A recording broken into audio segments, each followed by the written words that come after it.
শেষবারের মতো প্রিয় কর্মস্থলে এসে বিদায় নিচ্ছেন অনন্তের উদ্দেশ্যে। আব্দুল লতিফ বাচ্চু বরেণ্য চিত্রগ্রাহক ও পরিচালক। যেখানে দাঁড়িয়ে তিনি বছরের পর বছর ফ্রেম বানিয়েছেন, সেখানেই সম্পন্ন হল তার নামাজে জানাজা।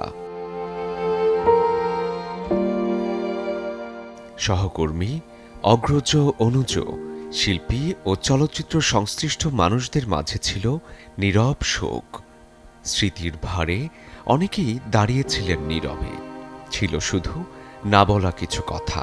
যেসব শিল্পীদের দেখেন, নায়ক নায়িকাদের দেখেন, তাদের যে গ্ল্যামার থাকে, সেই গ্ল্যামারটাকে তুলে ধরেন হচ্ছে এই চিত্রগ্রাহক। এবং আমাদের দেশে যারা প্রধানতম চিত্রগ্রাহক ছিলেন, তার মধ্যে অন্যতম হলেন আব্দুল লতিফ বাচ্চু। 65টিরও বেশি সিনেমায় চিত্রগ্রাহক হিসেবে কাজ করেছেন, পরিচালনা করেছেন একাধিক চলচ্চিত্র। বাংলাদেশ চলচ্চিত্র গ্রাহক সমিতির সভাপতি হিসেবে দায়িত্ব পালন করেছেন দীর্ঘদিন। কিন্তু আজ সব পরিচয় ছাপিয়ে তিনি হয়ে গেলেন ফ্রেমবন্দি এক ছবি।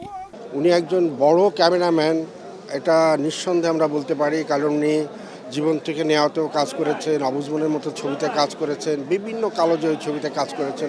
উনি মারা যাওয়ার 3 দিন আগে ওনার সঙ্গে আমার কথা আছে। হঠাৎ করে উনি আমাকে ফোন দিয়েছেন যে গুলজারের শরীরটা তো ভালো লাগতেছে না, আসেন নাকি এফডিসিতে? আমাকে আসি মাঝে মাঝে।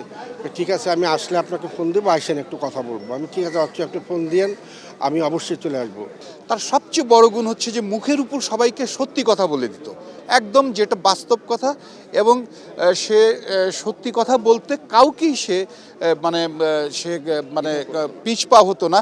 সেটা আমরা দেখেছি অনেক বড় বড় মিটিংয়ে, দেখেছি অনেক মিনিস্ট্রিতে, অনেক হচ্ছে যে আমলাদের সাথে মিনিস্ট্রিতে, এফডিসিতে বিভিন্ন সমস্যা নিয়ে যখন উনি কথা বলতেন, কাউকে তিনি হচ্ছে যে ছেড়ে কথা বলতেন না। বাচ্চু ভাইদের যে শেখানো পথ, সেই পথে যদি আমরা চলতে পারি, তাহলে হয়তো এখানে সুন্দর একটা পথের সৃষ্টি হবে, একটা ভালো নামকরা টেকনিশিয়ানের জন্ম নেবে। কারণ বাচ্চু ভাইরা সেই জহির রায়হান থেকে শুরু করে কাজী জহির সহ অনেক বড় বড় ডিরেক্টরদের সাথে তারা ক্যামেরাম্যান হিসেবে কাজ করেছে।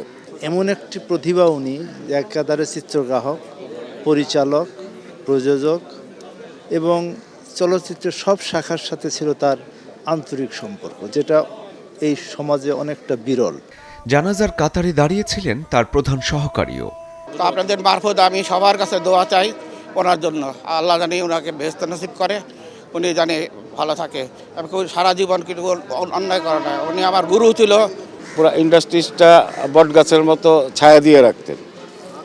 আজকে একটা বড় কিছু ঝামেলা হলে এখন কে যাবে? রোববার রাজধানীর একটি বেসরকারি হাসপাতালে শেষ নিঃশ্বাস ত্যাগ করে আজ আব্দুল লতিফ বাচ্চুর শেষ যাত্রা শুরু হলো তার সবচেয়ে আপন জায়গা থেকে। এফডিসি সাক্ষী থাকল একজন নীরব কারিগরের শেষ বিদায়ের। শরীফুল হক, চ্যানেল 24, ঢাকা। নতুন এবং ফিরে আসা গ্রাহকদের জন্য নগদে চলছে ক্যাশব্যাক সহ প্রতিদিন হাজারো উপহার জেতার সুযোগ। হবে আশা আর ফেরা, সারপ্রাইজ সেরা।